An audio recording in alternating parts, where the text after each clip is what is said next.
Bonjour mes amis, alors j'espère que tout le monde va bien, j'espère que tout se passe bien chez vous. Alors aujourd'hui je vais vous parler, et une fois n'est pas coutume, je vais vous parler du Canada qui est notre voisin du Nord en ce qui concerne le continent nord-américain. Et évidemment, très grand pays, très riche en ressources naturelles. Bon, les hivers sont longs et froids, les étés sont courts et chauds et humides, mais les gens sont très sympathiques, contrairement à ce qu'on peut croire. Ce ne sont pas des révolutionnaires, ce sont des gens qui recherchent plutôt le compromis, qui sont plutôt sages, on va dire. Certains de mauvaises langues disent même qu'ils sont un peu, comment dire, chiants, enfin bon, pas très intéressant, mais c'est faux et je vais vous expliquer pourquoi. Il se passe en ce moment quelque chose d'assez incroyable au Canada. Alors vous avez sûrement entendu parler de ces caravanes de camions qui bloquent les frontières, la frontière entre le Canada et les États-Unis, qui bloquent certains accès à la capitale fédérale, parce que le Canada, comme les États-Unis, est un État fédéral avec des provinces, hein, pas des États mais des provinces, mais c'est la même chose, hein, ça équivaut à la même chose. Et le Premier ministre fédéral qui s'appelle Justin Trudeau, bon, je ne ferai pas de commentaires, mais c'est pas une lumière, et c'est surtout un progressiste de pacotille qui pousse absolument tous les leviers du progressisme, ce qui est assez drôle. Si vous voulez avoir une, d'ailleurs à ce propos, si vous voulez avoir une bonne idée de ce qui se passe au Canada, écoutez l'excellent québécois Mathieu Bock-Côté, qui est très régulièrement sur certaines chaînes de télévision en France ou sur Internet. Il a récemment été interviewé par Valeurs Actuelles sur leur chaîne YouTube. C'est très intéressant et très instructif. D'abord parce que il est au cœur du système canadien, puisqu'il est québécois, et donc il connaît très bien le truc. Et en plus, il a un regard québécois sur la France. Et je pense que ça, c'est encore plus intéressant, surtout pour mes amis français. Alors revenons au Canada et à Justin Trudeau. Donc Trudeau a fait une politique extrêmement restrictive au niveau du Covid, avec des confinements à répétition, des obligations vaccinales dingues. Bon, je ne ferai pas de commentaires particuliers sur l'efficacité des vaccins, etc. Parce que sur YouTube, ils sont extrêmement sensibles là-dessus. Et je ne veux pas être censuré. Pas pour l'instant en tout cas. Mais bon, si je dois faire quelque chose sur les vaccins, etc., je ferai sur une autre plateforme. Et je vous informerai à ce propos. Donc, pour revenir à notre sujet, Trudeau a été très strict et les Canadiens qui sont des gens très disciplinés ont obéi parce qu'ils pensaient que c'était pour le mieux, mais depuis quelque temps l'autoritarisme sanitaire est devenu insupportable pour les Canadiens. Même pour ceux qui ont été vaccinés, etc. Hein. Donc c'est pas du tout un mouvement anti-vaccin, c'est les camionneurs qui estiment que on peut pas travailler si on est restreint dans nos mouvements. Et un camionneur doit traverser des frontières, etc. Donc en fait, concrètement, le Canada avait interdit aux camionneurs non vaccinés de pénétrer sur le territoire canadien. Or, la plupart du commerce se fait par camion entre les États-Unis et le Canada. Donc évidemment, c'est impraticable. Il y a en plus une pénurie de chauffeurs de camions. Il y a, euh, il y a une grande dépendance du Canada vis-à-vis des États-Unis en ce qui concerne les produits alimentaires. Donc en fait, c'était une recette pour une catastrophe. Donc la caravane a commencé, Trudeau a été exfiltré, on ne sait pas où il est exactement. On nous a dit que son fils était malade, donc il s'était isolé. Enfin bon, on peut nous raconter ce qu'on veut, on ne peut pas vérifier. Mais par contre, ce qui est sûr, c'est il est revenu à la charge en traitant les camionneurs de misogynes, d'islamophobes, de fascistes, enfin les gros mots habituels quand on n'a rien à dire de spécial. Bon, et sur des mouvements populaires. Hein, ça vous rappellera les Gilets jaunes, il y a quelques années avec Macron. Et donc, on en est là, on en est à une situation assez bloquée où le peuple canadien est très largement supportif de ces camionneurs. Les camionneurs américains se sont joints à leurs collègues canadiens parce que eux aussi Ils ne peuvent pas rentrer au Canada s'ils ne sont pas vaccinés. Et il y en a qui ne sont pas vaccinés, donc voilà.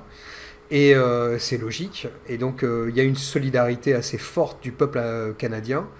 Très étonnant, mais bon, ce sont des gens qui ont beaucoup de bon sens et qui comprennent que, d'abord, c'est des gens qui ont une démocratie paisible, principalement, et qui pensent que ce genre de mesure ne peut que diviser et que envenimer les relations. Eux, au moins, ils ont compris les dangers. Bon, donc il y a vraiment une solidarité autour de ces manifestants.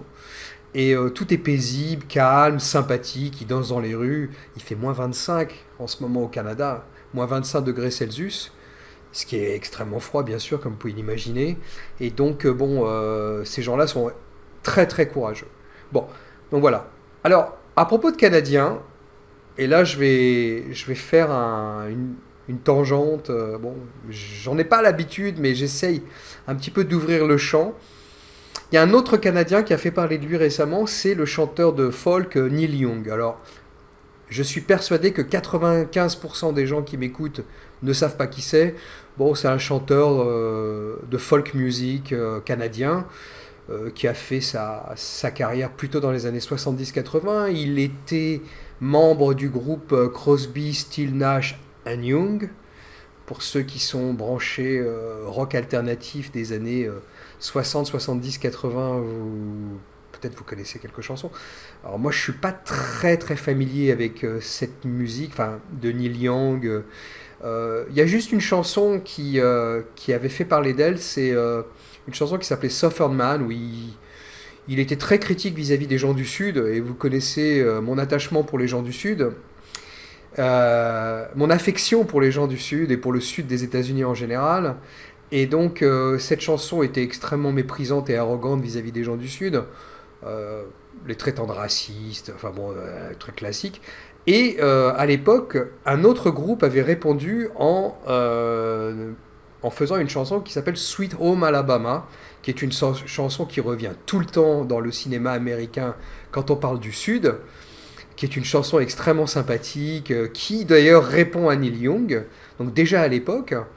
Et d'ailleurs dans sa biographie, Neil Young, il y a quelques années, avait admis que sa chanson Southern Man était arrogante et inappropriée. Bon, il est revenu à la charge récemment parce qu'il y a un podcasteur célèbre aux États-Unis qui s'appelle Joe Rogan, qui ose interviewer des gens qui sont soi-disant controversés. Alors bon, notamment à propos du vaccin contre le Covid et sur la politique covidiste. Donc par exemple, il avait interviewé il y a quelque temps le docteur Robert Malone, qui est le co-inventeur de la technologie mRNA, et un très grand cardiologue qui s'appelle Peter McCullough, qui avait aussi publié... Bon, tous ces deux médecins sont très critiques vis-à-vis de la vaccination massive, etc. etc. Bon.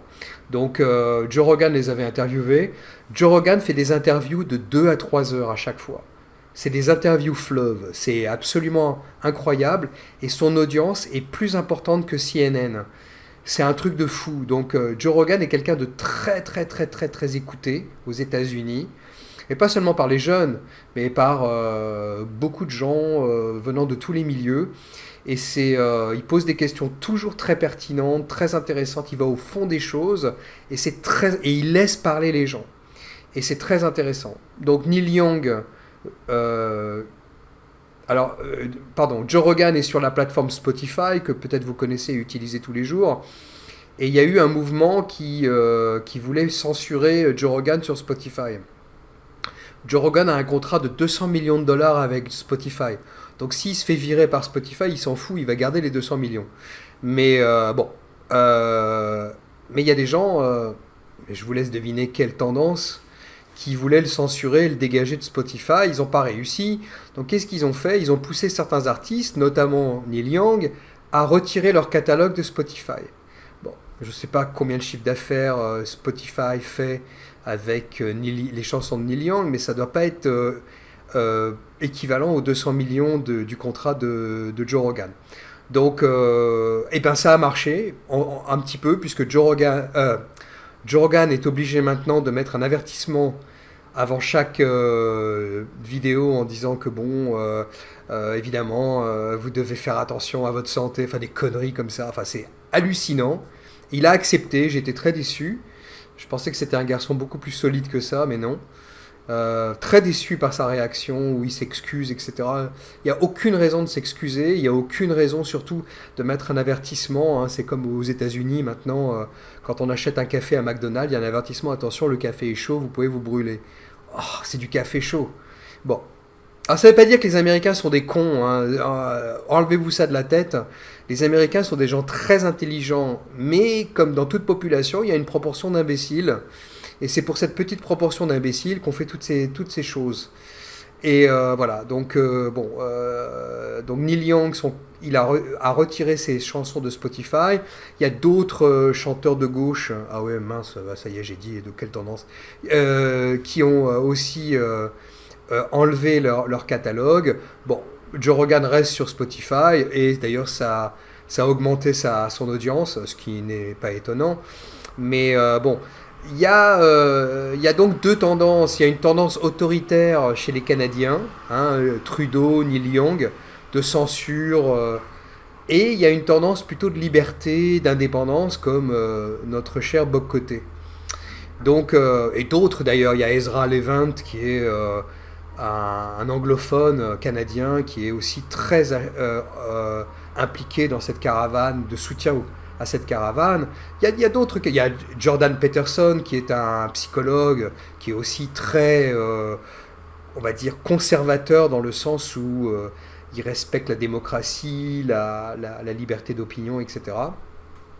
Donc on a en fait ces deux tendances qui sont en train de s'affronter au Canada de la même façon qu'elles s'affrontent en France et aux États-Unis. Voilà. Donc quel est le bilan? Bah, c'est très simple. Les amateurs de Neil Young vont aller sur Amazon Music, ce qui est ok d'ailleurs. On s'en fout. De toute façon, Amazon, Spotify, tout ça, c'est les mêmes tendances. Simplement, Spotify a un contrat et ils peuvent pas se permettre un contrat avec Joe Rogan. Et comme je l'ai dit, 200 millions de dollars, c'est beaucoup d'argent. Ils peuvent pas se permettre de le perdre. Donc voilà, mais bon, ça ne changera rien. Ça va augmenter l'audience de Joe Rogan, ça va augmenter la méfiance vis-à-vis des médias et des plateformes Internet, hein, les réseaux sociaux, les plateformes Spotify, etc. Bon, donc on est dans cette situation. Alors, j'avais fait auparavant un, un audio sur la liberté d'expression à l'époque avec Dave Chappelle qui est un comédien. Mais bon, ça s'applique aussi à un podcasteur. Bon, donc voilà, donc j'espère que ça vous a intéressé. Souscrivez à ma chaîne, faites tourner mes vidéos, envoyez-moi des messages si vous le sentez. Et puis, je vous souhaite beaucoup de bonnes choses et bon, à bientôt. À bientôt, j'espère. Bon courage.